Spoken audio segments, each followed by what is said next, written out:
Bem, amigos, como estão vocês? Tudo bem? Eu sou Roque Paulo Santos, analista aqui do Entrando em Ação. Esse é mais um vídeo aqui do nosso canal. Vocês sabem que toda semana a gente, além do nosso Bom Dia Trader, a gente tem sempre um vídeo aqui sobre finanças pessoais, investimentos, planejamento de vida financeira, bolsa de valores, enfim. E hoje é mais um vídeo importante aqui dessa nossa série, falando um pouco hoje sobre planejamento de vida financeira e também finanças pessoais. Por que não? Mas antes de qualquer coisa, deixa eu pedir aqui, como eu sempre peço a vocês, que deixe o like aí, o seu like aí no nosso vídeo. Vocês já sabem o quanto é importante esse like para que a plataforma entenda que esse conteúdo é um conteúdo relevante. Então, para que ele ofereça para mais pessoas, é importante que vocês engajem por aqui também. Aproveita o espaço dos comentários para deixar sua mensagem, sugestão de pauta, elogio, crítica, enfim, use o espaço da maneira que você achar mais interessante. E não deixe de compartilhar esse vídeo com mais pessoas. Afinal de contas, a gente está falando aqui de assuntos extremamente importantes na nossa vida financeira. E se essa informação chegar a um número de pessoas, a gente vai ter uma sociedade de fato mais conhecedora do assunto dinheiro, que é extremamente importante. E por fim, se ainda não for inscrito, se inscreve no canal, ativa o sininho das notificações para que você seja o primeiro a ficar sabendo sempre que tiver um novo vídeo por aqui, beleza? Então vamos lá ao tema. Hoje é um tema até que acho que umas 2 semanas atrás eu falei um pouco sobre PGBL e VGBL, e em determinado momento eu citei o ponto, falamos rapidamente assim sobre sucessão patrimonial. Então, o tema desse vídeo que você já deve ter visto, inclusive na capa, é justamente esse: sucessão patrimonial. Nós não vamos nos aprofundar, como a gente nunca faz aqui, né? A ideia nunca é essa, da gente tratar o assunto com muita profundidade. A ideia é a gente partir do princípio de que a gente informa. O aprofundamento a gente pode e à medida que vocês forem solicitando mais informações, a gente pode fazer esse aprofundamento, ou você pode se informar um pouco mais com o seu assessor de investimentos, porque com certeza ele é a pessoa mais capacitada para te ajudar. Mas enfim, nós falamos sobre sucessão patrimonial e no Brasil a gente comete um erro grave quando a gente fala em sucessão, porque a gente imagina logo que sucessão patrimonial tem a ver com herança e com pessoas absolutamente ricas. Vamos entender que não é bem assim, da seguinte forma: sucessão patrimonial significa transmitir patrimônio. Se você hoje você paga aí o teu financiamento de imóvel, você é casado, tem um filhinho ou 2 filhos, enfim, não importam quantos, mas você está pagando um imóvel, o financiamento de um imóvel. Em determinado momento você vai terminar o pagamento desse imóvel, essa casa, esse apartamento que você comprou, financiado, sei lá, pela Caixa em 30 anos, não importa. Se é do Minha Casa Minha Vida ou se é uma mansão no condomínio de luxo, não importa. Se você tem um imóvel, você já tem um patrimônio. E esse patrimônio, no final da sua vida, que é uma das poucas coisas inevitáveis que a gente tem certeza que em determinado momento vai acontecer, que é a nossa morte, esse imóvel vai ter que ser transmitido para algum parente, para algum herdeiro. E a gente comete o grave erro de não nos preocuparmos com isso. E aí, com certeza vocês já ouviram falar de pessoas que tiveram problema no que se refere à transmissão de um patrimônio, de um bem, depois que um parente veio a falecer. E às vezes leva 20 anos. Com certeza vocês já viram aí situações de um imóvel, um terreno que está lá abandonado, fechado, uma casa abandonada, fechada, ou tem um carro lá na garagem do seu prédio, na sua rua, que está apodrecendo. E muitas vezes você pensa que é um abandono pura e simplesmente, e muitas vezes não é.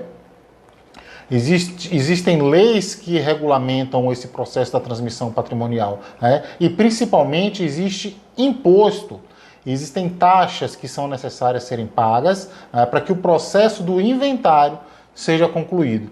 Então, vamos entender, inclusive, que muita gente pensa da seguinte forma: eu tenho uma conta conjunta com o meu marido, com a minha mulher, então se um dos dois vier a falecer, não tem problema, porque o dinheiro não vai ficar preso, é só passar o cartão, fazer a transferência e tirar o dinheiro todo de lá, vou continuar usufruindo dos investimentos que lá estão. Não funciona assim. Se é uma conta conjunta, por exemplo, né? Essa conta, o co-titular da conta, ele vai ter direito a fazer um resgate, um saque, usufruir daquele patrimônio financeiro até o que é chamado de meia-ação, até a metade que lhe cabe por ser co-titular. O restante ele não pode tocar, né? Assim como não basta você dizer, mas a minha mãe, meu pai, minha esposa, meu filho tem a senha do meu banco, então ele pode acessar e resolver tudo lá depois que eu morrer. Não, também não funciona assim, né? O que acontece é que no momento do evento morte, todo o patrimônio instantaneamente ele é congelado, né? Vale inclusive para o juiz a data e o horário que é declarada a morte do titular, do dono daquele patrimônio. E esse evento morte, que instantaneamente congela esse patrimônio, ele vai gerar um fato que necessita de um protocolo, de um processo chamado inventário, para que todo esse patrimônio ele seja liberado, né, e transmitido aos herdeiros, né? E aí, como eu disse, não é necessariamente uma grande fortuna ou milhões de reais que estão em investimentos, uma série de imóveis caríssimos, isso também, lógico, mas aquele único apartamento, aquele único bem da família, aquela casa que está quitada, ou que mesmo não esteja quitada, aquele carro que a pessoa utiliza ali no seu dia a dia, pode ser um carrão qualquer patrimônio, ele está passível de inventário. E o que vem a ser, na verdade, um inventário?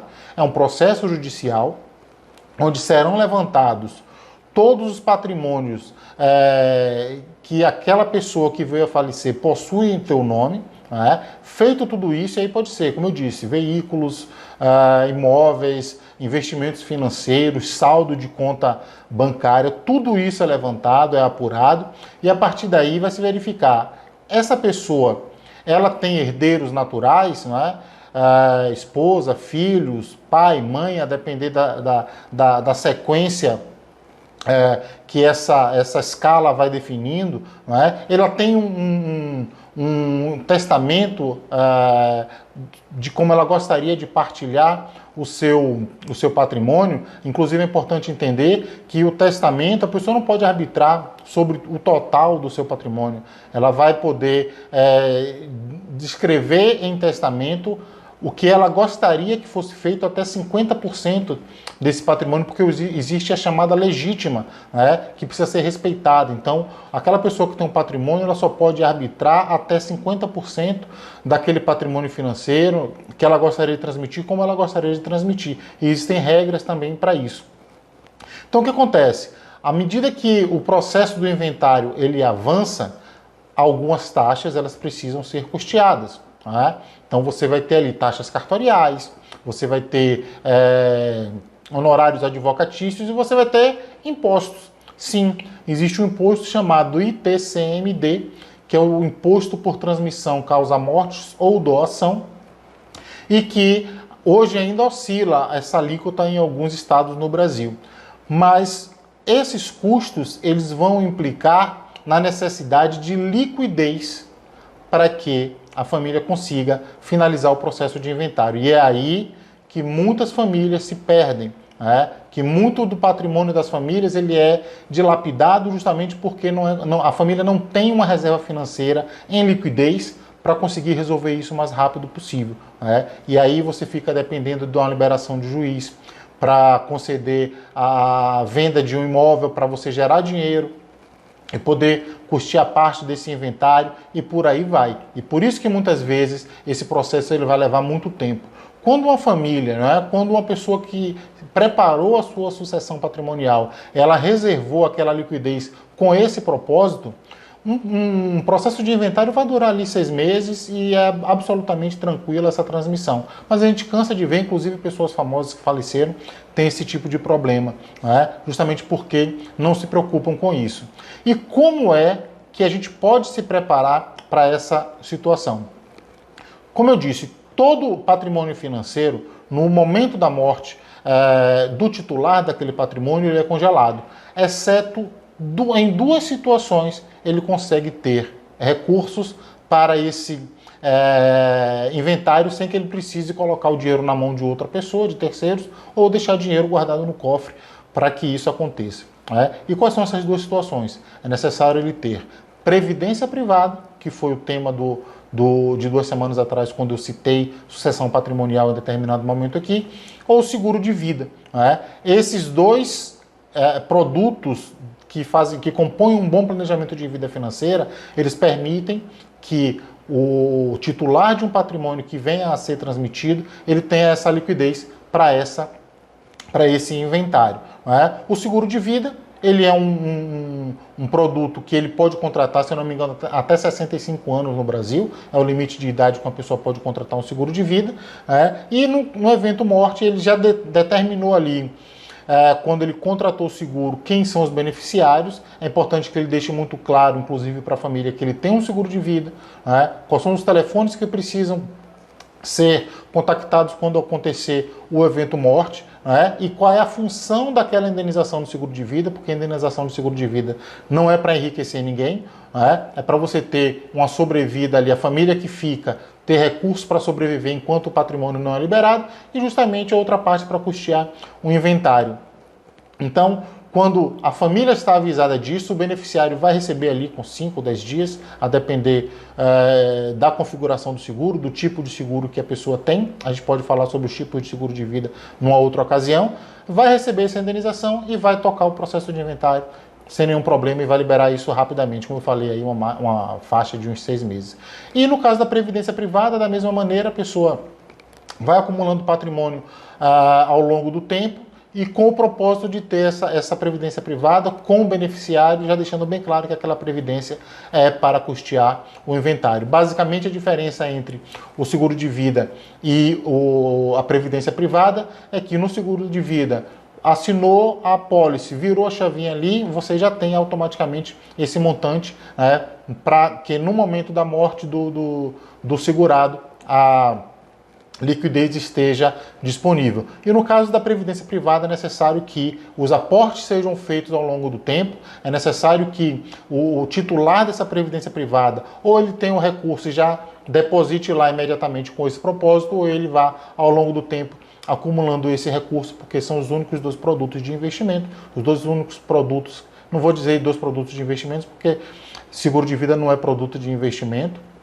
mas são os 2 únicos instrumentos financeiros que permitem que você tenha liquidez para inventário no evento morte, para a liberação de um patrimônio familiar. Tá certo? Então, a ideia aqui era essa, a gente falar rapidamente sobre o evento, sobre o processo de sucessão patrimonial, que é algo que as pessoas muitas vezes não se preocupam. O brasileiro ele tem muito preconceito para falar sobre esse assunto, porque a gente está tratando do assunto morte, mas o assunto morte ele é um assunto que vai fazer parte da vida de todo mundo e não tem para onde a gente correr. E é importante que a gente se prepare até para que a nossa família, como eu já ouvi algumas vezes alguns especialistas falando, preparar a sucessão patrimonial é inclusive um ato de amor à sua família de fato, porque você está se preocupando com ela quando você já não estiver mais aqui. Então a ideia era essa, a gente falar rapidamente a importância do planejamento de sucessão